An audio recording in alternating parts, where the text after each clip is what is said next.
Hi sir, this is Ankita. So RGV గారు అంటే ఆయన మూవీస్లో చూస్తే లవ్ ఉంటుంది, romance and violence. So why did you choose in this film only violence? మీరు రక్త చరిత్ర చూడలేదా?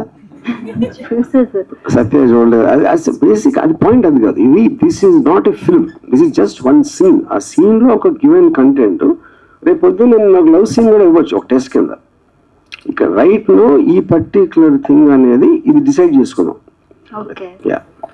సో ఇప్పుడు చూస్తే 11 డైరెక్టర్స్ ఉన్నారు, వాళ్ళలో మీ పర్సనల్ గా 2 డైరెక్టర్స్ నచ్చారు అని చెప్పారు.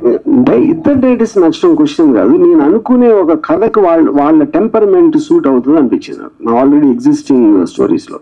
ఓకే. అంటే ఏ స్పెషలైజేషన్ నచ్చింది మీకు పర్టికులర్ ఆ డైరెక్టర్స్ లో? అంటే కథ చెప్పలేండి. నేను మా దగ్గర ఆల్రెడీ ఎగ్జిస్టింగ్ స్క్రిప్ట్స్ ఉంటాయి కదా, నేను ప్రొడ్యూస్ చేయాలనుకుంటున్నాయి. దానికి ఈ పర్టికులర్ డైరెక్టర్స్ లో వాళ్ళ టెంపర్మెంట్ సూట్ అవుతుంది అనిపించింది. వాళ్ళు తీసిన విధానం, ఆ సీన్ అది. సో ఈ మూవీతో ఏం చెప్పాలనుకుంటున్నారు? ఈ మూవీ కాదు, ఇది సీన్. ఈ సీన్ తో, ఈ కాన్సెప్ట్ తో ఏం చెప్పాలనుకుంటున్నాను? థ్యాంక్స్. రామాయణం చెప్పాలనుకుంటున్నాను. ఆర్జీవి గారు నమస్తే అండి. హాయ్. ఇంతకు ముందు ఆర్జీవి స్కూల్ అని చాలా మంది డైరెక్టర్లు ఇంట్రడ్యూస్ చేశారు, లైక్ పూరి జగన్నాథ్, శివనాగేశ్వరరావు, ఇటువంటి వాళ్ళందరికీ ఉన్న కృతజ్ఞత ఇప్పుడు మీరు ఇంట్రడ్యూస్ చేసే ఈ కొత్త డైరెక్టర్లకు ఉంటుందని అనుకుంటున్నారా? ఎవరికి ఉండదు. కృతజ్ఞత ఉన్నోళ్ళు ఎదవలు ఉంటారు. ఇప్పుడు పాయింట్, మనలో ఎవ్వరం కూడా మన కోసం పుట్టాం. మనం ఏం చేయాలి, మనకేం కావాలని దానికి వచ్చామా. అప్పుడు మీరు మెట్టులాగా వాడుకోవాలి. కానీ ఇప్పుడు నేను ఒక ఆప్షన్ అనుకోండి, వాళ్ళ దృష్టిలో వాళ్ళు ఇంకా వేరే ఆప్షన్ ఉండొచ్చు కదా, నాకు తెలియదు. అది వాడు ఇప్పుడు నేను ఇప్పుడు వెళ్ళి డైరెక్షన్ ఛాన్స్ కావాలంటే నాకున్న ఆప్షన్స్ నేను చూసుకుంటాను. అలాగే వాళ్ళు చూసుకున్నారు. ఎప్పుడైతే నా అవసరం తీరిపోయిందో వాళ్ళు వెళ్ళిపోతారు. I'm very happy for that. నేను కూడా అలాంటి వాడిని. నేను వాళ్ళకి బ్రేక్ ఇచ్చాను, వాళ్ళకి దారి చూపించాను నేను అను. చెప్పాను. వాళ్ళు రేపు పొద్దున్న ఇప్పుడు అంటారు కొత్త వాళ్ళు కాబట్టి కొంచెం చెప్పినట్టు వింటారని కాదు, నేను చెప్పినట్టు వినేవాళ్ళు నాకు చూడదు అసలు.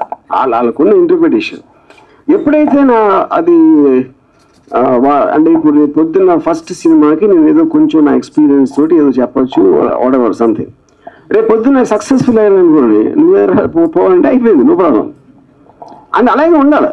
That's the point. బికాజ్ మీరు ఇందాక చెప్పాను కదా, మమ్మల్ని వాళ్ళు వాడుకోవాలి, వాళ్ళని మేము వాడుకుంటాం. ఇందులో ఇంకా ప్రేమ, అనుబంధం, మెంటార్, ప్రాటజీ ఏమీ లేదు.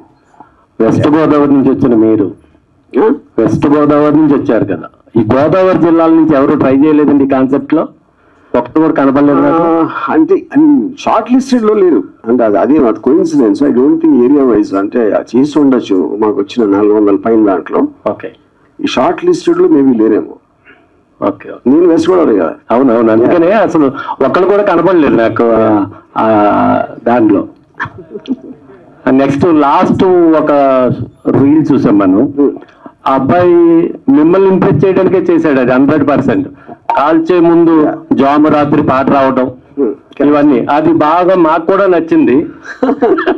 ఇప్పుడు మీరు చెప్పింది కరెక్ట్. నా పాయింట్, ఇప్పుడు షార్ట్ లిస్ట్ నేను చేస్తున్నాను తెలిసినప్పుడు ఎంతో కొంత అందరూ నన్ను ఇంప్రెస్ చేయడానికి ఉంటుంది, అరేంజ్ చేయాలి. సో ఇప్పుడు మీరు అదొక్కటే నోటీస్ చేశారు అంటే అప్పుడు డెఫినెట్ గా నన్ను ఇంప్రెస్ చేయడంలో పాస్ అయిపోయినట్టే కదా. 100%. అది చాలు, ఇంకా డైరెక్షన్ పక్కన పెట్టచ్చు. Thank you sir, thank you.